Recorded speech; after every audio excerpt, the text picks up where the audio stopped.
Does that make sense? All right. Okay. So now the other thing is that after the Reformation, okay, they developed a new theology called Christian Zionism. Este chino está pesado, gente. Este chino está pesado. Miren lo que dice. Después de la Reforma Protestante, desarrollaron una nueva teología llamada sionismo cristiano. Yo precisaría ahí, ¿no? Y estaría hablando teológicamente de que efectivamente después de la Reforma Protestante se viró en cuanto a cuál era el hombre de pecado y el anticristo. Porque, a ver, cuando nosotros investigamos, por ejemplo, el pensamiento de los reformadores y sobre todo los sucesores, el sucesor de Martín Lutero fue Martin Chemnitz, el sucesor de Calvino fue Teodoro Beza, el sucesor de Zwinglio fue Bullinger. Dentro de los compiladores del ecumenismo estuvo Bucero, Martín Bucero. Luego estuvieron los grandes reformadores de la segunda generación anglicanos como William Whitaker, Jane Dale, estuvo... ¿quién más les gusta? Bueno, todos ellos tenían algo en común. La lectura que habían hecho trazado de la patrística era que el hombre de pecado del anticristo era el papa o el papado. El papado para ellos cumplía con creces lo que era el anticristo. Y esto fue siglo XV, siglo XVI, siglo XVII, siglo XVIII. Todos ellos sostenían efectivamente que el papado era el anticristo, el que se había sentado en el trono de Dios y se hacía pasar por Dios, que se arrogaba aquellas cosas que eran exclusivas de Dios como títulos, honores, poderes, y efectivamente porque Roma había mutado desde el siglo III, por lo menos desde el siglo III bien entrado el siglo IV, había mutado en una simbiosis política y espiritual que se mantiene hasta nuestros días. Es decir, es la única religión en el mundo que es una simbiosis política y religiosa. El Papa es un jerarca, es un estadista político, por eso recibe en la oficina oval a los políticos de la tierra y es recibido también como un político cuando viaja a otros países. No solamente es una figura religiosa, es una figura política. Tiene un Estado Vaticano que es un país reconocido dentro de otro país. Y recordemos que ese Estado Vaticano lo consiguió con los concordatos de Letrán en 1929. Entonces, ellos lo vieron que desde el siglo IV Roma empezó a mezclarse y agrupó dentro de ella todo lo que le pertenecía al César, el púrpura y escarlata, el título de sumo pontífice, pero no solo eso, el poder. Y ese poder que nosotros lo vimos como acrecentarse en la Edad Media, hoy está desbocado, porque ciertamente Martín Lutero no pudo darle respuesta al Concilio de Trento, ¿no? Ni estuvo vivo para verlo. Calvino tampoco pudo hacerlo. Pero Martin Chemnitz, que fue el segundo Lutero que le dio respuesta, escribió 8 tomos respondiendo al Concilio de Trento. La gente no sabe quién es Martin Chemnitz. 8 tomos respondiendo al Concilio de Trento, en donde se mantiene la idea de que el Papa es el hombre del pecado, es el anticristo.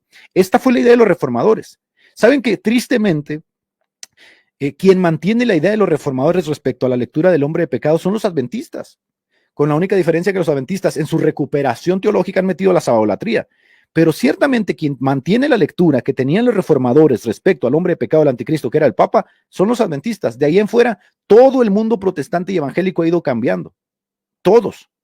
Y ahorita les voy a decir por qué fueron cambiando, pero antes de eso quiero leerles algunas cosas. Aquí tienes a Zwinglio en sus principales obras. Dice, yo sé que en el papado trabajan la fuerza y el poder del diablo, es decir, del anticristo, dice Zwinglio. Entonces, cuando yo empecé a hacer apologética acá, en las redes sociales, yo me percaté de algo. Había como una tendencia muy favorable hacia el catolicismo romano. Cuando yo empecé nuevamente a leer las obras de los reformadores, me di cuenta que los reformadores tenían una versión demasiado negativa acerca del papado, pero hasta el punto que lo consideraban el anticristo.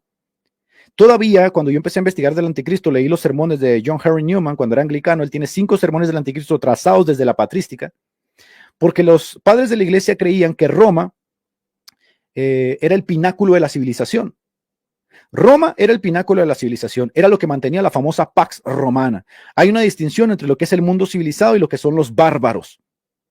Por eso Roma, cuando habla de los bárbaros, esta palabra que va a mantener también la Roma papal, que es los herejes, los paganos, los bárbaros son todos aquellos pueblos que no tienen civilización, que viven en tiendas de campaña, que no les ha llegado el lenguaje latín, que no tienen la Pax Romana, que se matan entre ellos.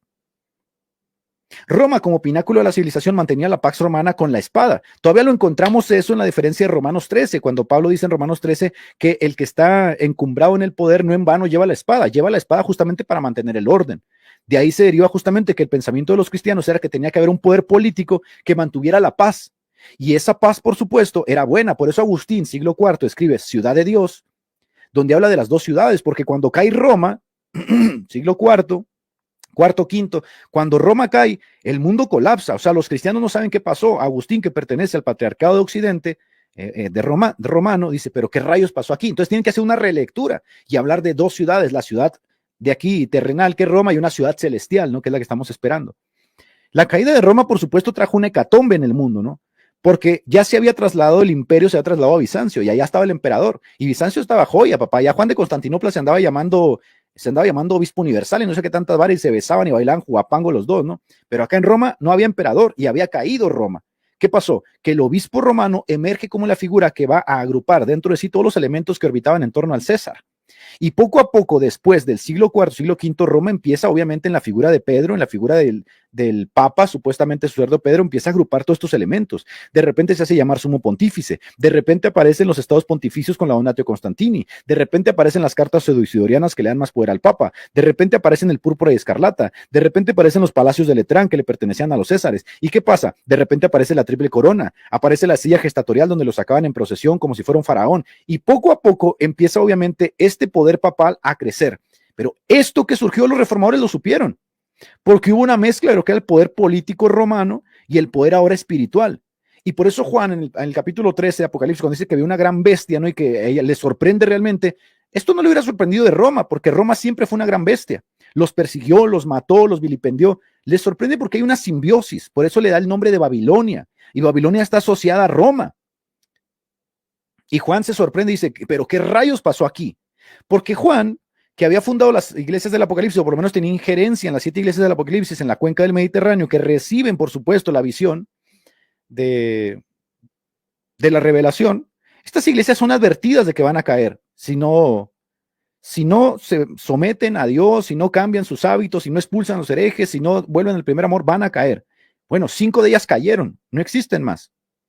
Pero Roma, ¿por qué no cae? Porque en Roma se da una simbiosis. En Roma se da la simbiosis política y espiritual. De manera que Roma siempre va a depender del poder espiritual y del poder político, pero que esto está también bien trazado históricamente con las famosas 12 espadas de las que hablaba Bonifacio. Bonifacio dice que el Papa debe tener el poder eclesiástico y el poder civil. Por lo tanto, bien entrada la Alta Edad Media, no había un rey que no llegara a reinar si el Papa no lo quería. Por eso el Papa termina coronando a Napoleón y el Papa corona a los reyes. Y si en el visto bueno del Papa no hay reyes y no hay príncipes, quiere decir esto que este tío era como un dios en la tierra, a los cuales todos le debían,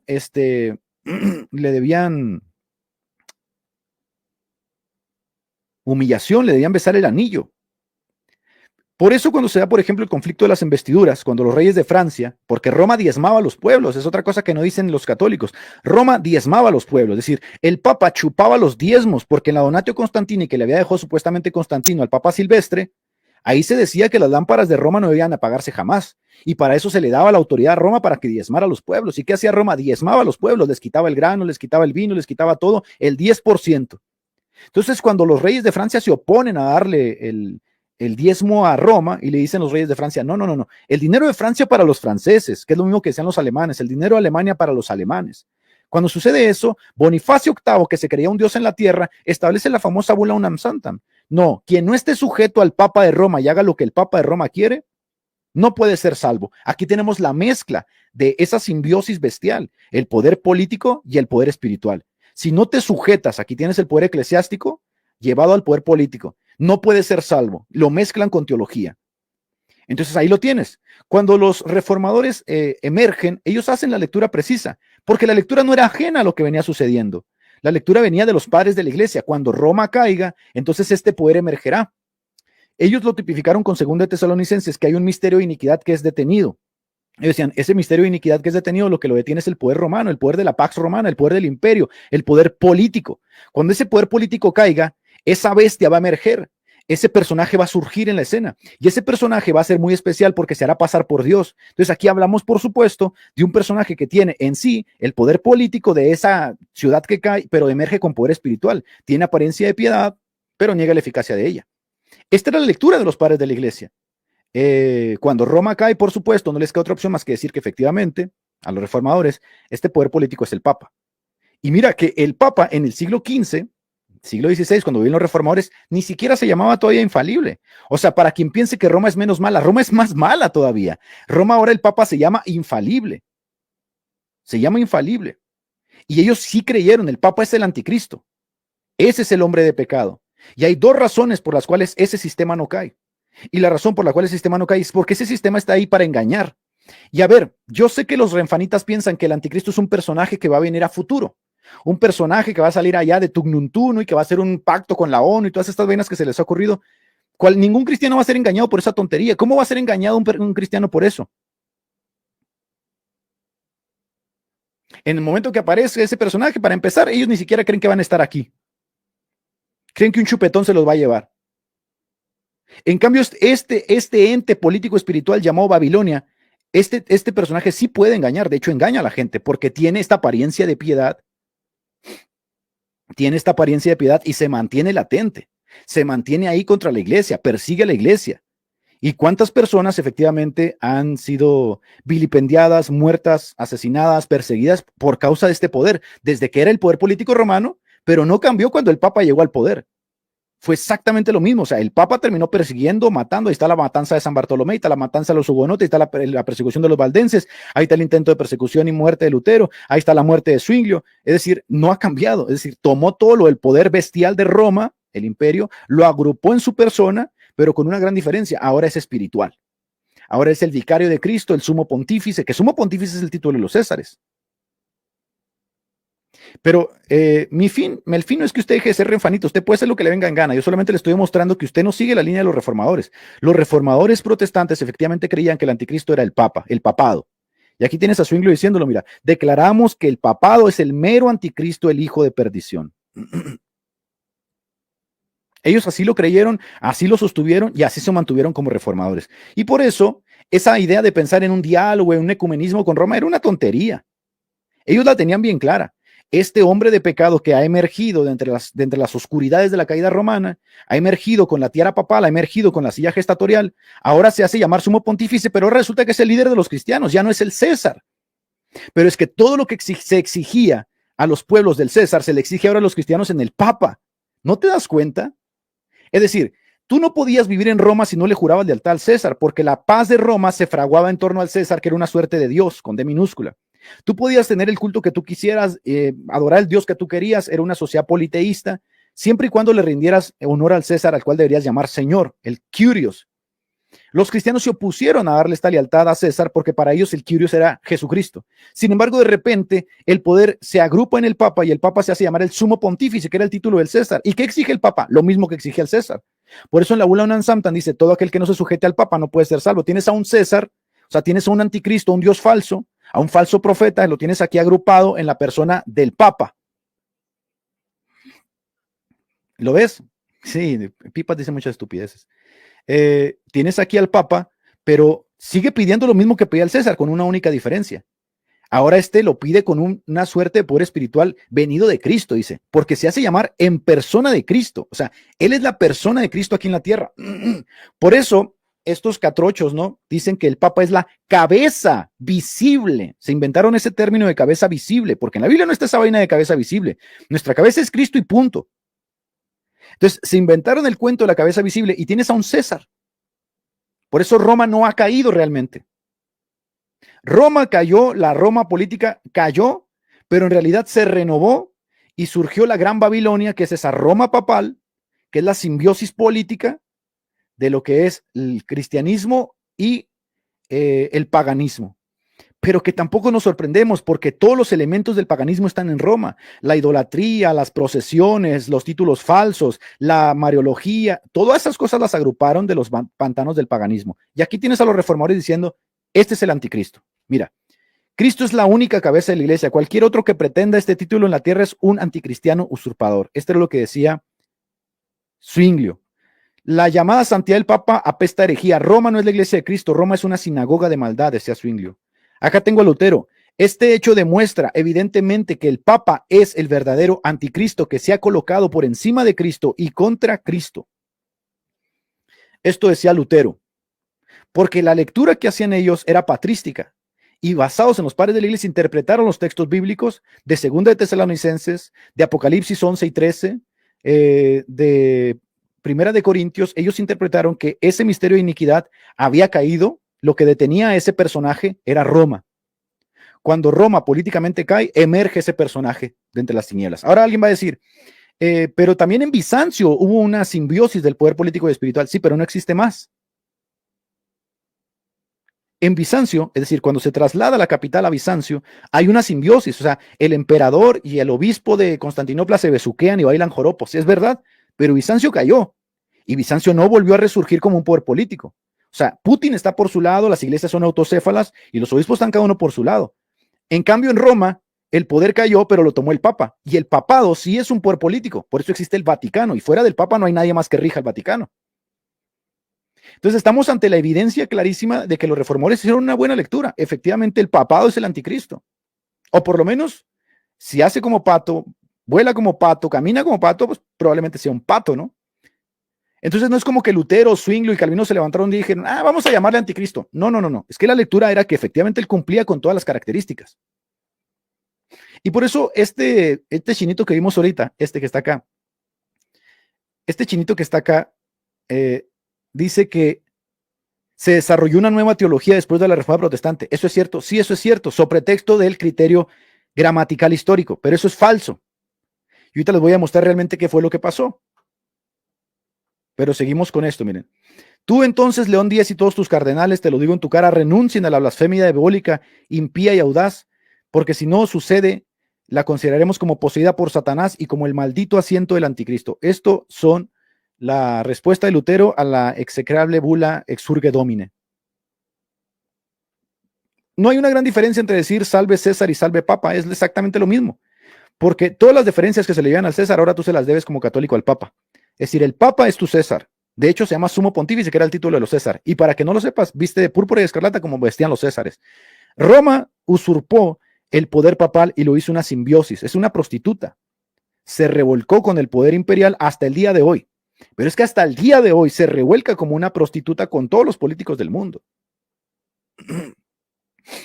En 1532, hacía a sus invitados la siguiente confidencia recogida en sus charlas de sobremesa. El Espíritu Santo, decía Lutero, me dio esta intuición en esta cloaca. Es decir, Lutero tuvo un momento epifánico cuando visita por primera vez Roma. Él quería conocer Roma. Y cuando llega a Roma, él dice, Santa Roma, yo te saludo. Sin embargo, ustedes saben que ahí en Roma vio toda la prostitución de los monjes, subió la escalinata, vio todo el desastre. Cuando sale de Roma, él considera ya a Roma una cloaca. Y él dice las palabras famosas, si hay una sede del infierno, esa está en Roma y el Papa está sentado arriba de ella. Y ahí empieza el trasiego de Martín Lutero, ¿no? Porque hay como tres Luteros. Este Lutero que está en estos debacles, en estos debates intensos, el segundo Lutero que es el reformador, el tercer Lutero que ya forma parte justamente de la reforma magisterial y está anclado también a la política. O sea, forma parte de los estados-nación, no de los estados-nación, de los estados a los cuales se le manda la Confesión de Augsburgo para vivir en paz en torno a la reforma alemana. Acá tienes a Calvino. Por tanto, como consta que el pontífice romano se ha apropiado desvergonzadamente de lo que es propio y exclusivo de Dios y de Cristo, no hay duda de que él es el capitán de un reino impío y abominable. Esto está en Institutos de la Religión Cristiana. La tiranía del Papa, su destrucción de la verdad, la corrupción de la adoración de Dios, el quebrantamiento de sus ordenanzas, todo el orden de la iglesia dispersado, estas señales no dejan duda de que el Papa es el anticristo. Ahora, el mundo evangélico no está familiarizado con esta postura de los reformadores, porque el mundo evangélico está familiarizado con el dispensacionalismo. Ellos están esperando un anticristo futuro, un político que va a surgir por allá debajo de una piedra, y ese político que va a surgir es el que ellos tienen que cuidarse, ¿no? ¿Para qué? Si ustedes van a ser chupeteados, no tiene sentido. Porque ese anticristo va a tratar con Israel. Entonces, fíjense cómo se viró la posición que tenían los reformadores, era que ellos estaban latentes en el momento en que estaban vivos, en que el papado era el anticristo que había sido profetizado en Segunda de Tesalonicenses, que había sido profetizado en Apocalipsis. Ellos lo estaban viendo con sus ojos, era la simbiosis del poder político y espiritual, lo que en la Biblia se llama la Babilonia, la prostituta, que era obviamente un tipo de lo que sucedió en Babilonia, porque Babilonia, recuerden ustedes que ahí fueron curados los judíos de idolatría. En Babilonia era exactamente lo mismo, el poder de Nabucodonosor con el poder religioso que es exportado a todas las culturas, de los cuales se le pide a los judíos que se cuiden, porque todos los ídolos que los judíos adoraron venían de Babilonia. Y tenemos estas grandes epopeyas, ¿no? De Sadrach, Mesach y Abednego, que se resisten a postrarse ante la gran estatua. Tenemos a Daniel también ahí en Babilonia resistiendo, mientras que el pueblo judío está siendo curado en Babilonia para que se den cuenta de lo que es la idolatría y lo terrible. Esta Babilonia está magnificada en el Apocalipsis como la Gran Babilonia, porque esta Gran Babilonia, si tiene que ser un poder político y espiritual, ¿de dónde va a tomar el poder espiritual? Entonces la Gran Babilonia va a ser los hindúes, la Gran Babilonia van a ser los chiitas. No, la Gran Babilonia tiene que ser un poder político y espiritual mezclado y tiene que estar asociado con Roma, porque así dice Apocalipsis 11, Apocalipsis 13, tiene que estar asociado a Roma, la ciudad de las 7 colinas. Y efectivamente ese poder político para los reformadores era el papado, porque no había otro principio universal en el momento de la reforma, no había otro principio universal que fuera el pináculo de la civilización que no fuese Roma. De hecho, Roma va a ser el patriarcado más grande de Occidente. De hecho, a Roma se le va a conceder la silla principal justamente por esto, de forma pragmática. A Roma se le va a conceder también que el Papa sea primus inter pares. Entonces, por supuesto, cuando ellos hicieron la lectura, dijeron, está ante nuestros ojos. Y por eso, quienes han mantenido esta lectura, vuelvo y lo repito, ya no son los evangélicos. Quienes mantienen esta lectura son los adventistas. Los adventistas tienen la lectura más cercana a los reformadores, con la diferencia de que los adventistas fueron un paso más allá y dijeron, ok, si este personaje va a cambiar los tiempos, si este personaje se va a rogar a una autoridad que no le compete, fue este personaje el que cambió el sábado por el domingo. Aunque ya los cristianos primitivos celebraban las reuniones en domingo, Roma lo establece oficialmente y de ahí se agarran los adventistas para decir que el Papa cambió el domingo y entonces le añaden en su reforma, los adventistas le añaden el sábado. Se vuelven sabadólatras.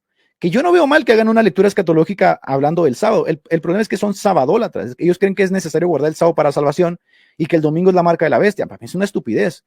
Pero que mantuvieron la lectura más cercana a los reformadores es verdad. Ellos la mantuvieron. La mantienen pues todavía. Ellos sí creen que el Papa es el anticristo.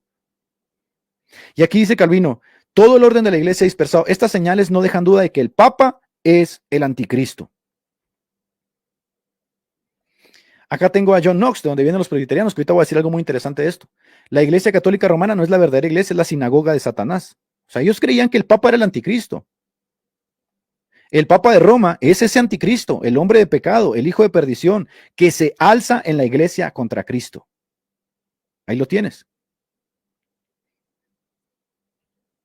Esto que les voy a mostrar demuestra hasta dónde se ha metido Roma la asquerosa en nuestras vidas, en nuestros templos, y cómo efectivamente este es el anticristo, este es el hombre de pecado del que nos debemos de cuidar. Esta es la Roma infernal de la que fue profetizada por Pablo. Esta es la que verdaderamente engaña y sale a engañar. Esta es la Roma papal. ¿Cuántas personas son engañadas por esta Roma papal con sus falsos dioses? Esta es la Roma papal. Y dicen que Wesley era el más ecuménico y me quieren citar una carta de Wesley a un católico. Wesley era tanto más radical que los reformadores. Les voy a mostrar algunas cosas. Aquí están las notas de Wesley. Miren. Aquí están las notas de Wesley.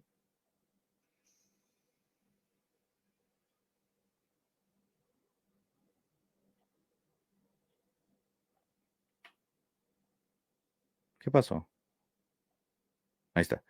Aquí están las notas de Wesley respecto a la lectura de Apocalipsis capítulo 13. En el versículo 5, estas notas no forman parte de la teología metodista, es decir, son notas personales que Wesley hacía a pie de página de sus propios libros, escritos, etcétera. Pero en el versículo 5 de las notas de capítulo 13, Wesley dice, la bestia es el papado romano. Aquí está abajo, miren, la bestia es el papado romano, lo tengo señalado en azul. Y esto se desprende claramente de las proposiciones tercera y cuarta. La bestia tiene una conexión estrecha con la ciudad de Roma. La bestia ya existe. Por lo tanto, o bien existe algún otro poder que esté estrechamente vinculado a esa ciudad, o bien el Papa es esa bestia. Esto lo creía el propio Wesley, para que digan que Wesley era ecuménico. ¡Púdrete con tu Wesley ecuménico! Wesley también creía que el Papa era la bestia. Y cualquiera puede ir ustedes a leer las notas de Wesley del capítulo 13 Apocalipsis para que se den cuenta con sus propios ojos. Y no es para menos, Wesley era anglicano. Y los anglicanos de segunda línea, herederos de la Reforma, también creían que el Papa era la bestia y que Roma era la gran prostituta. Y aquí en el versículo 6 dice, el papado o el reino papal, como le llamaba Wesley, comenzó hace mucho tiempo. Los detalles más notables relacionados con esto se adjuntan aquí. Es decir, ha sido elevado a un nivel tan alto que demuestra con creces el surgimiento de la bestia. y rebajados a un nivel tan bajo como el de nuestros tiempos para arrojar luz sobre la siguiente parte de la profecía. Y acá en el comentario de Segunda de Tesalonicenses, donde se habla de respecto a la venida de nuestro Señor Jesucristo y lo que lo detiene, aquí Wesley también sigue la línea de los reformadores. Y dice, el Papa, aquí está, el Papa tiene el derecho indiscutible a este título. Él es, en un sentido enfático, el hombre de pecado, porque multiplica todo tipo de pecados sin medida, y también es apropiado llamarle hijo de perdición, porque ha causado la muerte de innumerables multitudes, tanto de sus opositores como de sus seguidores. Ha destruido innumerables almas. Él mismo perecerá eternamente. Él es quien se opone al emperador. Esta parte es muy importante, hermanos. Esta parte es muy importante cuando Wesley dice, él es quien se opone al emperador. Es verdad, porque el Papa ha sido el gran Leviatán. Sin el Papa, y por eso la Reforma necesitó el apoyo de los príncipes que estaban hartos de esta bestia. Estaban hartos de esta bestia que se les oponía. Porque recuerden ustedes que hasta el día de hoy esta bestia exige en sus concordatos que se le mantenga. Y todavía hay países que le rinden pleitesía a esta bestia y le pagan sus diezmos. Argentina no hace mucho le pagaba todavía, si no fue por Milei, le pagaba muchísimo dinero a Roma. Perú le sigue pagando. En México, si no fuera por las leyes de reforma, todavía estaríamos manteniendo a la iglesia papal. Por eso, cuando caen las grandes monarquías, que es lo que hace llorar a los papistas, y emergen los estados-nación y las democracias occidentales, lo primero que se hace es que se separa el Estado del poder religioso, algo que a Roma no le gusta. Por eso en el sílabus de errores se condena esto como modernismo. A Roma no le gusta que le separes el poder político del poder eclesiástico porque están ahí amamantándose uno a otro. Siempre ha sido así, y por eso Wesley decía, se opone al emperador. Porque cuando tú lees Romanos 13 y nos habla de ese jerarca que tiene la espada, nunca se habló de un papa. Pedro no era ningún emperador. Hay una condena incluso a todos aquellos que deseen ser así. ¿Y por qué se opone al emperador? Porque recuerden ustedes que el papa diezmaba a los pueblos y se oponía a ellos, y la bula Unam Santam da testimonio de esto. Pero no solo la bula Unam Santam, es que Roma incluso estableció la Inquisición para perseguir a todos aquellos que no estuvieran de acuerdo con sus creencias. Una de sus creencias es la infalibilidad papal, hoy que los reformadores no conocieron, y quien no cree en la infalibilidad papal no puede ser salvo. Miren ustedes, si este hombre no se hace pasar por Dios, que se arroga toda la autoridad, que se arroga todos los títulos, pero que aún crea doctrinas, que crean un nuevo evangelio. Porque si no crees en la infalibilidad, tú no puedes ser salvo, tú no formas parte de la Iglesia Católica, que es la católica universal. Y acá dice, quien una vez fue su legítimo soberano, efectivamente, el emperador era el legítimo soberano de los pueblos, y a nosotros se nos manda, en 1 de Pedro se dice, dar honra al César, honra al que honra merece, al César por cuanto la merece, porque es el emperador, el cual ha sido puesto por Dios a nuestras autoridades. Pero estos tíos estaban por encima del emperador, porque si no, ellos no daban el visto bueno, no había emperador. Y quien se exalta a sí mismo sobre todo lo que se llama Dios, dice Wesley, o es adorado, mandando a ángeles y poniendo reyes bajo sus pies, ambos son llamados dioses en la escritura, tanto los reyes como los ángeles, y este perro los manda, reclamando el poder supremo, el honor supremo, permitiéndose no solo una vez ser llamado Dios, o en realidad Dios, porque su título ordinario, Santísimo Señor o Santísimo Padre, se utiliza para los dioses en la tierra. De modo que se sienta entronizado en el templo de Dios, como está mencionado en Apocalipsis, declarándose Dios y reivindicando las prerrogativas que pertenecen solo a Dios. En las notas de Wesley, en el capítulo 13 de Apocalipsis, Wesley sigue diciendo, esta bestia es el papado romano. Tal como llegó a un punto hace 600 años, se mantiene en pie ahora, siglo XVII. Y Wesley no supo que el papa ahora se llama infalible y se mantendrá por algún tiempo más. Con este y con ningún otro poder en la tierra concuerda todo el texto y cada parte del mismo texto, como podemos ver la mayoría de las evidencias. La proposición número 1 es una y la misma bestia con 7 cabezas y 10 cuernos, la que se describe en este capítulo y en el 17º. En consecuencia, sus cabezas son las mismas y también sus cuernos. Proposición 2. Esta bestia es un poder espiritualmente secular, opuesto al reino de Cristo, pero también es un poder eclesiástico, ni meramente secular o político, sino una mezcla de ambos. La Gran Babilonia tiene que ser una mezcla del poder político y del poder espiritual. El papado es la mezcla del poder político y espiritual. Este papado es el anticristo. Esta fue la lectura de todos los reformadores. ¿De quién se deben de cuidar ustedes? Del hombre de pecado, porque es el que sigue engañando. Y ahorita les voy a decir qué pasó. Este es un poder no meramente eclesiástico y espiritual, sino la mezcla de ambos. Es un príncipe secular. El Papa es un príncipe secular, es un jerarca político, un estadista político que gobierna un estado político llamado el Vaticano. se le atribuye una corona, así se le presenta con la triple corona, sale con una corona papal y tiene un reino, pero es que tiene una guardia suiza todavía ese perro. Y sin embargo, no es solamente secular, porque también es un falso profeta espiritual. Y ahí tienes la mezcla del poder político y del poder espiritual. Por lo tanto, la bestia tiene una estrecha conexión con Roma y esto se desprende de la lectura del capítulo 17. Entonces, Wesley, que según ellos era muy ecuménico, decía lo siguiente en sus consideraciones sobre el papado, decía que el papado era la bestia, el falso profeta, porque enseñaba a los pueblos, fíjese lo que dice acá, enseñaba a los pueblos a venerar a María. La adoración que los romanistas rinden a la Virgen María supera la que otorga a los ángeles como a los demás santos. En uno de sus oficios dice, ordena a tu hijo por el derecho de su madre. Le rezan para que desate las cadenas de los culpables. Una adoración como esta no puede ser dada a ninguna criatura sin incurrir en idolatría. Esto es lo que decía el famosísimo Wesley respecto a sus creencias. Entonces, volviendo acá con el chinito está haciendo una lectura muy preciosa. Efectivamente, después de la reforma esto cambió. ¿Por qué los evangélicos no siguieron la tradición de los reformadores? Porque Roma es de la que te debes de cuidar. Denme un momento, hermanos.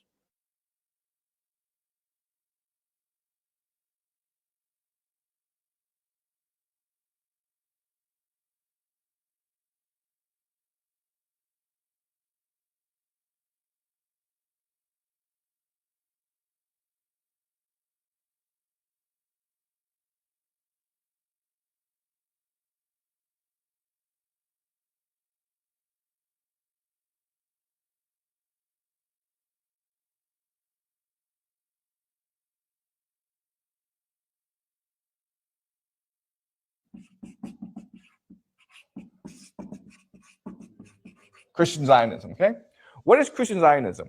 Christian Zionism is the belief that as a Christian, you must support Jews in the return to. Ahí está la lectura del chinito. Efectivamente, el sionismo cristiano es el compromiso que los cristianos tienen con los judíos y el establecimiento de su tierra y todo eso. Hay un compromiso político aquí. O sea, el chino tiene una buena lectura. Israel. Okay? So, because remember that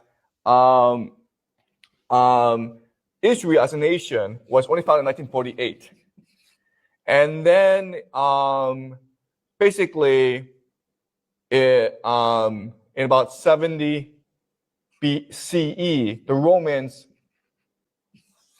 burned down the temple, okay? So for about almost 2,000 years, really,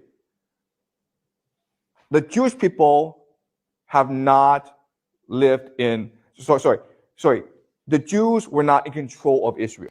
Entonces, no hay ni una sola razón de peso para que la iglesia evangélica haya cambiado su percepción del hombre de pecado, que era la percepción de todos nuestros teólogos por 300, 400 años, que venía bien tipificada, era la lectura de la iglesia por más de 1000 años. Porque yo les recuerdo a ustedes que la idea de un milenio literal, esa era una creencia sectaria en la iglesia primitiva, que fue mantenida por 2 o 3 padres, se le llamó quialismo. La lectura que hicieron la mayoría de los padres en consenso no fue el quialismo. Entonces aquí tenemos un cambio de paradigma. ¿Qué sucedió? ¿Qué sucedió aquí? Yo les voy a decir qué sucedió. De hecho, les voy a mostrar algunas cosas. Lo que sucedió fue que, aunque nosotros podemos ver que Lutero, la teología confesional, Calvino, la tradición reformada, los anglicanos, los escoceses presbiterianos, las primeras confesiones, etcétera, tenían en claro que el hombre de pecado era el Papa, sucedió algo. La contrarreforma.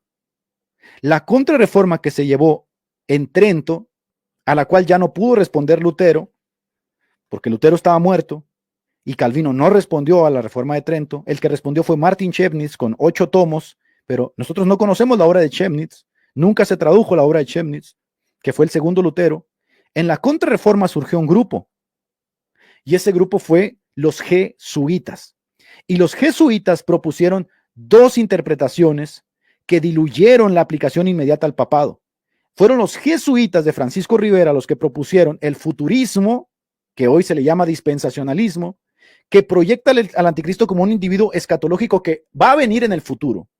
Y entonces, de repente, en la contrarreforma, muy convenientemente, Ya no se ve al Papa como el hombre de pecado, sino que ahora se está buscando un anticristo en el futuro. ¿Y qué pasó? Esto tuvo consecuencias funestas para el pueblo evangélico. Funestas. A la par de Francisco Rivera surgió otra escuela, la de Luis Alcázar, que era el preterismo total, es decir, que todo se había cumplido ya. Esta no tuvo el mismo auge, pero las dos tenían el mismo sentir. Las dos escuelas, tanto el futurismo de Francisco Rivera como el preterismo de Luis Alcázar, tenían por fin quitarle el foco al Papa como el hombre de pecado, como el anticristo, como lo venían enseñando todos los reformadores, y poner al anticristo en un personaje futuro que lo siguen esperando los renfanitas hasta el día de hoy. Y estas lecturas, aunque son católicas en su origen y surgieron en la contrarreforma por el grupo que más odiaba a los reformadores, que fueron los jesuitas, se infiltraron en el pueblo evangélico, circularon en los ámbitos protestantes y con el tiempo minaron el consenso histórico clásico. Fue tanta la minación que hicieron que quiero mostrarles algo. Miren. Es que es impresionante. Quiero que vean esto, gente.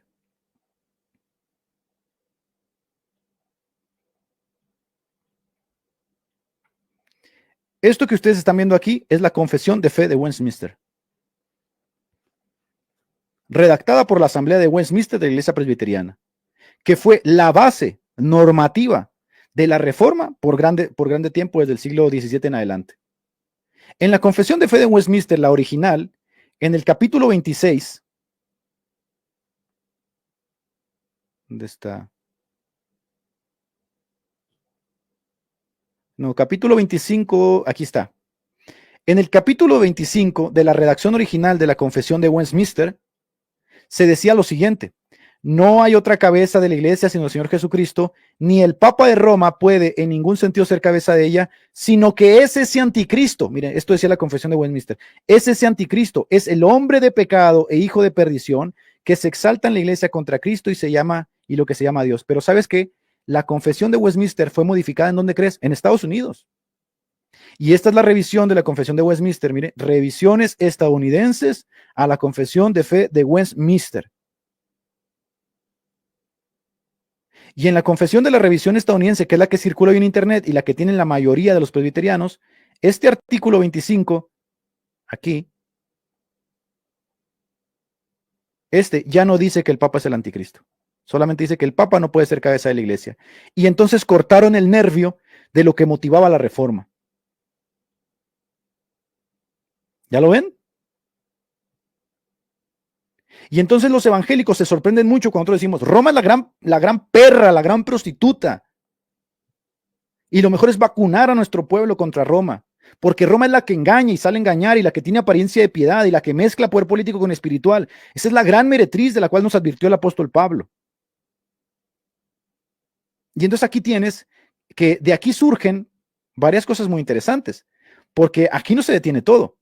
Estas revisiones pasaron también a las iglesias históricas. En la iglesia luterana de 1938, en la Sanduki Declaración, hicieron exactamente lo mismo. Quitaron esta parte. Y en el siglo XX, Roma refuerza la apuesta y convoca el Concilio Vaticano II y entonces convoca los diálogos luterano-católicos. Y en los diálogos luterano-católicos hay reformas en el lenguaje de los documentos oficiales que reducen la retórica de anticristo respecto al Papa. Porque lo que están buscando ahora es dialogar, convergencias doctrinales, de reconocimiento mutuo. Ahí van a lamerle las patas a la perra esa. ¿Y qué surge? Surge todo este ecumenismo de conferencias, de diálogo, etcétera, que lo único que hace es que reduce a nuestro pueblo y lo desarma.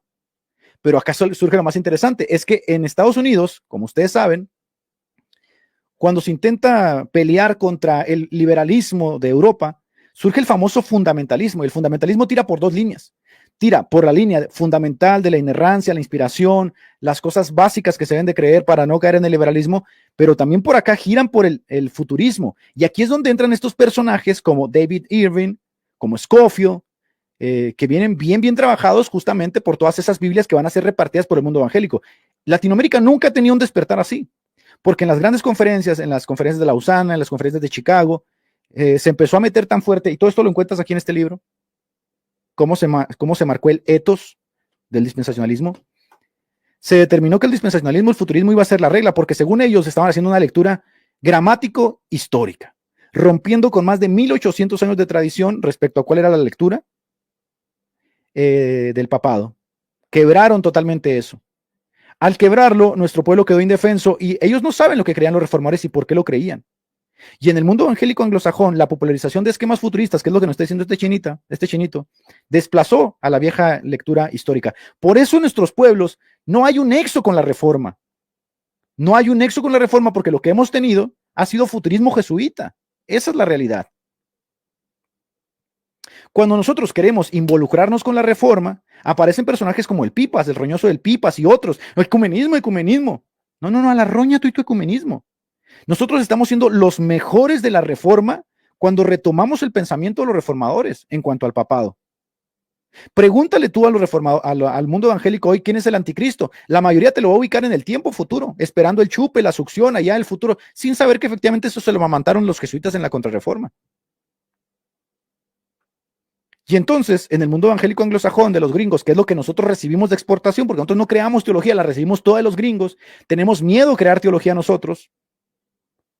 Esta popularización de los esquemas futuristas que viene de Irving, que no es el latinoamericano, que viene de Scofield, que no es latinoamericano, y que viene de todo el mundo anglosajón, nos lo metieron a la fuerza junto con los misioneros. Y eso desplazó la vieja lectura historicista. Por eso nosotros tenemos un caldo de cultivo aquí, soloísmo bíblico, futurismo jesuita, un marranero, sionismo, renfanismo, un desastre. Y cuando más nos queremos meter a la reforma, más nos damos cuenta qué fuerte fue la reforma contra el papado. ¿Qué permanece hoy? Bueno, permanece hoy en los sectores confesionales luteranos y reformados una lectura que identifica el oficio papal. Pero ¿sabes qué pasa con el anticristo? Que esos grupos son minoritarios, porque la Federación Mundial Luterana fue y se revolcó con el Papa. Pecusa de los presbiterianos fue y se revolcó con el Papa. Los metodistas de Estados Unidos y con los de Gran Bretaña fue y se revolcaron con el Papa. Todos terminaron revolcándose con el Papa. Entonces, para mí es más que claro que la advertencia es: tengan cuidado con el Papa. Cuídense del Papa, como nos dijo nuestro apóstol Pablo, como nos dijo Lutero, como nos dijo Calvino, Zwinglio, Bullinger, Bucero, Knox. Cuídense del Papa, que es el verdadero engañador. Ese tío se revuelca con el quien sea con tal de llevarlos a su poder. Y ustedes terminan siendo dominados por él. Sí, somos minoría, cada vez somos minoría, ¿no? Y ahora, cada terreno de las amplias denominaciones presbiterianas, anglicanas, luteranas, ya revisaron sus documentos y ya les da miedo decir que el Papa es el hijo de pecado, el anticristo. Y ahora le apuestan a nuevas lecturas proféticas o simplemente se quedan en el aire, ¿no? Entonces, la tesis papado anticristo, eso no fue un exabrupto marginal, como luego algunos piensan. Eso fue parte orgánica del paquete doctrinal y político de la reforma magisterial protestante. Eso nació una lectura historicista que veía en Roma la encarnación institucional del misterio de la iniquidad, porque hacía la simbiosis del poder político y espiritual, tal como la Biblia lo dice. Y eso quedó sellado en las principales confesiones porque creían que era importante que los pueblos supieran realmente quién era el Papa. Y el viraje tristemente llegó por 3 vías. Las nuevas escuelas futuristas jesuitas que desplazaron el foco del anticristo, lo desplazaron del Papa a un personaje futuro que nunca llega y nunca existe y siempre estamos en vilo de dónde va a estar, dónde va a estar, dónde va a estar, y así ya no te fijas en el Papa. Y por eso cuando algún evangélico habla del Papa, los propios evangélicos se asustan. ¿Por qué habla así? ¿Por qué dice la gran ramera? Porque así es lo que es, así lo describe la Biblia. Después depuraron las fórmulas confesionales nacionales, como con sus famosos diálogos ecuménicos y religiosos, y ese clima ecuménico del siglo XXI desarmó totalmente a la iglesia. Y si nosotros no teníamos teología en Latinoamérica, tenemos menos teología cuando no nos atrevemos a criticar lo que los reformadores criticaron. Y el resultado en Latinoamérica es un mapa heterogéneo totalmente, donde se mantiene un coqueteo con el arraigo confesional clásico, pero no es militante. No es militante. Es decir, tenemos miedo. Criticar a Roma como la bestia, como la 399, como la prostituta, como la ramera, como el anticristo. Tenemos miedo. Porque el clima que se ha gestado en nuestros pueblos es un clima de exportación anglosajón que nos dice: no, Roma no es. Allá voltea, allá va a surgir un anticristo. ¿Dónde? Allá. Vamos a voltear a ver Israel. A ver, todos chiquitines acá.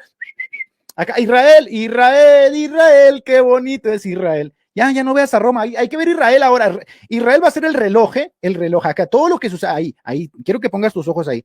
Eso es lo que enseñaron los jesuitas. Y entonces le tratas de enseñar tú a los evangélicos respecto a esto, y no saben ni dónde están parados respecto a esto. No, es la realidad, no saben dónde están parados. Para ellos Israel y el anticristo forma parte, como no sé, simbiótica de su propio pensamiento. Mientras los reformadores decían, es el Papa el anticristo, es el Papa, ese hombre, en ese hombre convergen los elementos espirituales y políticos de los cuales nos advirtió. No, ahora va a ser Tugmuntú, Brasil. No, Israel, vámonos, Israel va a ser, ¿no? Allá niños, allá Israel, nada. Acá déjenme al Papa tranquilo, déjenmelo tranquilo, va a ser Israel y necesito que te enfoques allá. Entonces tienes ahí la cultura pop renfanita que tiene décadas perdiendo el tiempo hablando todo lo que les viene a la boca, ¿no? Que los terremotos tienen que ver con Israel, que si Irán se echa un pedo tiene que ver con Israel, todo tiene que ver con Israel en este nuevo mundo renfanita. Y el Papa, allá el Papa coqueteando con todos, firmando los acuerdos de Abraham, fíjese nada más. O sea, el Papa no ha cambiado ni un céntimo. Mientras toda la gente está emocionada con Israel, el Papa firmando los acuerdos de Abraham, adquiriendo más poder representativo para el nuevo mundo que van a instaurar, donde él va a gobernar como jerarca religioso. Allá el Papa declarándose infalible, allá el Papa revolcándose con todos los políticos, haciendo una simbiosis de todo, y nosotros con los espejitos, Israel, Israel, Israel, por favor. Melanchthon, uno de los grandes filósofos y principales pensadores de la Reforma Protestante, escribió un tratado que se llama el Tratado del Poder, el Tratado del Poder del Papa, ¿no? El primado del Papa. Y él decía textualmente que, según de Tesalonicenses capítulo 2, dice, el adversario de Cristo es el Papa, porque es un poder eclesiástico y político que se sienta en el templo de Dios. ¿Cómo se sienta en el templo de Dios? Con el poder político. Y altera la doctrina de Cristo con ese poder político que él se arroga, porque nadie puede hacerle nada. Y él aplica, igual que Wesley, al perfil del papado, 3 pretensiones divinas que se las atribuye específicamente a Roma. Cambia la doctrina de Cristo, como dice el 2 de Tesalonicenses y Apocalipsis, cambiará los tiempos, cambiará la doctrina, cambia la doctrina de Cristo, le añade la regla de fe, ¿por qué? Por sus pistolas. Por ejemplo, el concilio de Éfeso dice que está prohibido alterar la regla de fe. Roma se pasó por el arco del triunfo eso, porque nadie puede hacerle contrapeso a Roma. Roma sacó de su comunión a todos, hizo lo que quiso. Después, se arroga una jurisdicción sobre las almas y después de esta vida, imagínense nada más. Pero Israel es el que tenemos que tener atención, ¿eh? Roma se arroga una autoridad sobre las almas, pero no solo en esta vida, también en la otra vida, porque ¿quién te va a sacar del purgatorio si no son las indulgencias papales? Si no son las misas de sacrificio que hacen esos roñosos pederastas. ¿Quién te va a sacar del purgatorio si no es a través de del tesoro de méritos y de las llaves del Papa? Y de la persona de Cristo y que sacrifica a Cristo en el altar. ¿Quién te va a sacar? Es que no solamente tiene poder sobre ti en la vida, sino que tiene poder sobre ti después de la vida. O sea, este personaje es como Dios. Tiene autoridad por encima de concilios y de toda la iglesia. O sea, este personaje se yergue literalmente como Dios. No hay otro como él en la tierra. Y como decía Belarmino, el jesuita, hay 17 títulos que podemos darle al Papa. Y todo esto lo traza Melanchthon basado en 2 de Tesalonicenses. ¿Cuándo fue la última vez en tu iglesia que escuchaste un sermón de 2 de Tesalonicenses basado en Roma la prostituta? No lo escuchaste. ¿Sabes de qué te dicen? Ahí dice que un personaje va a surgir en Israel. Hay un político que va, ay no, qué feo ese político, no. Qué cochino que va a ser. Ay no, ojalá y venga el chupetón ya. Ojalá y venga la gran succión. Entonces, ¿qué pasa? Trasladan el eje del Papa, lo trasladan a un personaje futuro que no existe, es abstracto. No existe ese personaje. Y que va a venir, y que va a venir, y que va a venir, y que va a venir. Y pasan los siglos, y pasan los siglos, y pasan los siglos, y no viene. En los artículos de Esmacal, de 1537, así lo llamó Lutero, anticristo, porque usurpaba el señorío de Cristo sobre la iglesia. Y es verdad que usurpa el señorío de Cristo, pero es que incluso los papas lo tenían claro. Por ejemplo, Gregorio Magno le escribe a Juan de Constantinopla el Ayunador y le dice, ¿cómo que te vas a llamar obispo universal? Ese es un título, dijo Gregorio Magno, que solamente puede tener el anticristo. Obispo universal, dijo Gregorio, que todavía tenía sensatez. Gregorio Magno dijo, obispo universal es un título que solamente puede tener el anticristo. ¿Y cómo se hace llamar ahora el Papa? Obispo universal de las almas. Entonces Lutero tenía la razón. En el 59 Calvino, que después transformaron en la Confesión Belga en la revisión estadounidense, declara efectivamente que la sede del anticristo está en Roma. Cranmer, de la iglesia anglicana, Thomas Cranmer, que llevó a cabo la reforma anglicana, él también decía, de hecho, las últimas palabras de Cranmer son, en lo que respecta al Papa, yo lo rechazo como el anticristo, porque recuerden ustedes que siempre que murió uno de los grandes reformadores quisieron sacarles una confesión final para destruir a la reforma. Y por eso cuando Zwinglio muere en los cantones suizos bajo la espada del poder romano, se le acercaron los sacerdotes católicos y le dijeron, ¿quieres los santos óleos? ¿Quieres la extrema unción? para que descanses en paz. Y Zwingli dijo, púdranse. ¿Qué santos soles ni qué 8 cuartos? Muero en Cristo, les dijo. Porque obviamente si les sacaban una confesión, si les sacaban una sola confesión a los reformadores, echaban por tierra todo el movimiento. Y ahí estuvieron, por eso Coqueglius, que es el gran rival de la Reforma y que desprestigió a Lutero, decía que Lutero se suicidó y porque querían, incluso en el momento de la muerte, Roma es una prostituta. Enrique VIII, ¿cuánto difamaron a Enrique? Que murió en gusanos, que murió podrido. Sí, pero no le sacaste una confesión, murió en Cristo. Y Cranmer, el gran reformador inglés, las últimas palabras de Cranmer fueron, cuando le dijeron, confiesas a la iglesia, te arrepientes, quieres volver a la iglesia católica, dijo, púdranse los papistas. El papa es el anticristo junto con toda su falsa doctrina. Y en sus colecciones, en los Remains, en sus sumarios académicos, él reafirman que dijo, el papa es el anticristo y Roma la sede del anticristo. O sea, reafirmando lo que decía Lutero, ¿no? Knox, el papasritas de los presbiterianos, de la Reforma escocesa, él también le llamó hombre de pecado. Le llamó el anticristo romano, le llamó él. Y él afirma que la Reforma escocesa sacó a la iglesia del anticristo romano. Entonces, cuando nosotros hablamos así de Roma, ¿por qué la gente se asusta? Ah, porque están esperando allá, ya no ven al Papa, ahora andan esperando allá a un pibe, ¿no? Un pibe que va a surgir entre las piedras. Es triste que la confesión de Westminster haya cambiado esta parte, ¿no?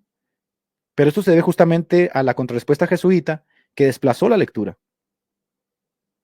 Es triste que la iglesia presbiteriana de Estados Unidos haya cambiado esta lectura, y sí, la cambió.